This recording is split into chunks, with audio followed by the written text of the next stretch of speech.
Coming up, a deliciously creepy novel about cursed apples. A mystery with washed-up British Secret Service agents. Plus, our distraction of the week. I'm Mel. I'm Dave. This is the Library of Lost Time. Today, we've got a guest coming in to share his distraction of the week. If you like word puzzles, I think you're going to enjoy it. His name is Craig, and he's the co-host of the podcast Overdue. You might recall that we had his cohort, Andrew, as our guest a few weeks ago. And we recently appeared on their show to talk about Fear and Loathing in Las Vegas by Hunter S. Thompson. I'm just going to admit right here and now that Fear and Loathing was not a good fit for me. But I loved our conversation with Andrew and Craig. They made me appreciate that book, even if I know in the dark corners of my heart, I will never like it. Yeah, my experience has been in this and other places that you don't need a book that everyone loves to have a good book club. I mean, it's probably better if everyone doesn't love it, right? Then there's something to talk about. Yeah. So if you're curious about what Mel sounds like when she doesn't like a book. I was trying to be polite, so I didn't say I hated it. Yeah, but you can head over to that podcast and give a listen. And you are going to hear from Craig a little bit later in this episode. But first, we're going to talk about two new titles. Mel, what have you got? Chuck Wendig. Oh, I love Chuck Wendig. Yes. Is an American author who lives in Pennsylvania. Yep. And he often sets his books there. I first learned about him through his blog, Terrible Minds. And he used to be very active on Twitter until Twitter turned into a hellscape. Yeah. He's intelligent and very funny, but also has a big heart. His blog makes me laugh like a lot. Yeah. He curses a lot, which I really enjoy. But he also cuts to the core of meaningful issues like artificial intelligence, the writing life, the perils of social media, COVID-19. So he's talking about very serious issues and you're laughing your butt off. Yeah. Basically, he's a smarty pants who seems to be a genuinely good soul. He is very good about helping new writers. He is very generous. If you are curious about the work involved in writing a novel, his site will point to many, many resources, and he has a whole lot of words himself about the same subject. For such a nice person, he writes some really dark books. Yeah. Like, he has an apocalyptic novel called Wanderers that people love. I haven't read that one yet. And he has a supernatural family drama called The Book of Accidents. Like Stephen King, he creates characters you care about and then really messes with them. In addition to his horror novels, he's also written comics, games, and fantasy novels. And he wrote Star Wars Aftermath, which was a New York Times bestseller. He knows what he's doing. Yeah. His latest is Black River Orchard. And I feel like this is a book only he could have written because aside from being funny and a great writer, he is obsessed with apples. Is he now? Yes. He wrote in his author's note that previously he did not like apples, which I kind of get. If all you're eating is like a Red Delicious from the grocery store, Yeah. blech, Yeah. not good. Yeah. But he discovered heirloom apples from small orchards. And that kicked off the idea for this story and his love affair with tasty apples. This book, Black River Orchard, is about apples that are so irresistibly delicious, they ruin everyone's lives. Okay. So we meet the residents of a small town in Pennsylvania. Yeah. And even before the whole apple situation, each of them is haunted by something in their history. It's a really compelling ensemble cast that's anchored by a feisty teenage girl and her father.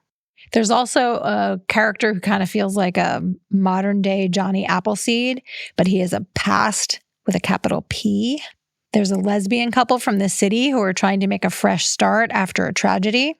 And there's a free-spirited woman named Joni who has the town clutching at its proverbial pearls. The most influential character in the book are these deadly ruby slipper apples. But even though it's about the apples, it's also about family secrets and the snobbiness you can find in small towns. It's a special kind of looking down your nose at people. Yeah. In these tiny communities. There's a demon, there's a cult, and there's an apple orchard that feels like it's sentient. But for all of that creepiness and weirdness, the story is ultimately about love and family. I devoured this book. I see what you did there. And I really loved it. I really, really loved it. It's gleefully sinister and delightfully disturbing, and so moving in a few parts, I got a little teary-eyed. And even though this is probably going to sound weird because the apples, they're really cursed, man. Yeah. They are some cursed apples. I was hungry for apple cake and applesauce like the whole time. This is Black River Orchard by Chuck Wendig. Also worth noting, he is doing a book tour around the United States, and there will be apples from local orchards, probably not cursed. I'll put a link in the show notes so you can meet Chuck in person. Mick Herron is a British author of mysteries and thrillers. You might know him from the Slough House series. Oh, yeah. Yeah, that was adapted into a TV series called Slow Horses. The books and the series are about a group of disgraced and demoted British intelligence officers.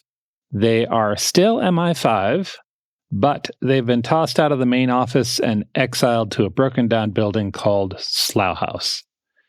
You might wind up in Slough House if you're good at your job but unlikable, or if you've made a mistake that isn't quite career-ending, but is pretty close. Mm-hmm.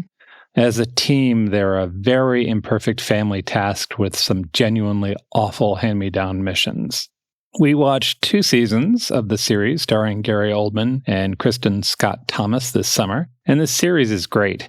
If you enjoy spy stories with a British twist, give it a chance. I really enjoyed the found family aspects, even though most of the time they all act like they don't like each other. Oh, strongly. Yeah. Yeah. The dialogue in particular is really fun to listen to. It is sharp and it's funny. Gary Oldman's character is somehow horrible and lovable at the same time. He's working some voodoo there. Yeah. The author has a new book out. It's called The Secret Hours. This is not a Slow Horses book. It's a standalone novel, and it's set mainly in Cold War Berlin. Oh, that sounds cool. Yeah. The primary thread is about a 1994 mission that's gone horribly wrong. The timeline switches back and forth between then and now as 2 agents try to save their careers by figuring out what happened almost 30 years ago. There is said to be dark humor and a smart plot. It's not hard to imagine either of those things. The opening chapter has one of the best chase scenes I remember reading maybe ever. He's really good at writing openings. I read the first chapter of the first Slow Horses book, and it sucked me right in. Yeah, same. I am really looking forward to reading the rest of this one. It came out about 2 weeks ago. It's The Secret Hours by Mick Herron. And now our distraction of the week. We're here with Andrew and Craig from the Overdue Podcast. Craig, I understand you've got a great distraction of the week for us. I think I do. It is one of the new games from the New York Times games section called Connections. As we are recording this right now, it has been running for 80 or so puzzles, and it is structured similar to Wordle, which kind of took the world by storm, I guess over a year, maybe, was it quite 2 years ago? Mm-hmm. And then that was, an independent project that was picked up by the Times. And so they've created a new game it has that daily puzzle thing that you like from a crossword or from maybe the spelling bee or something like that. But I was drawn to it because it feels like a single player version of Codenames, which is a board game that's been very popular for the last few years that involves... Yeah, I love Codenames. Yeah, it's like, kind of team-based password, but you're also guessing multiple words at a time with, the words you're using to link things together. So what it is, I'll just zoom out here. It is a 16-block grid where each block has a word on it, and you are tasked with making 4 groups of 4 based on categories that you don't know about. It is a mix of wordplay, literal grouping. It might be like word blank, and so you have to find the shared blank between the 4 words, but you don't know that at any given time. And so you have 4 guesses that you can get wrong. And whenever you get a category right, it tells you what the category was, and then you're left with the remaining 12, 8, or 4 selections. That sounds pretty fun.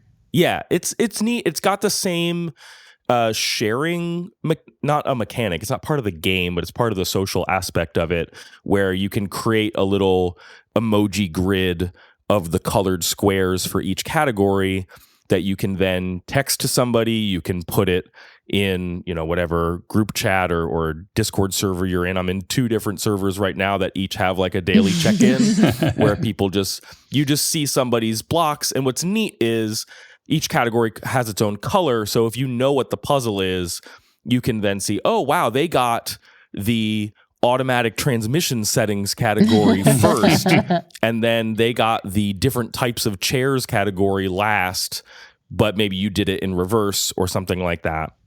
So yeah, it's a fun, I don't always have time to sit down and like do a full crossword or have the brain energy at the end of the day to do it. And this kind of gets some of that, in a Wordle way, right? Where it's like, I want to do that part of that thing with my brain, but I don't want to do all of that thing.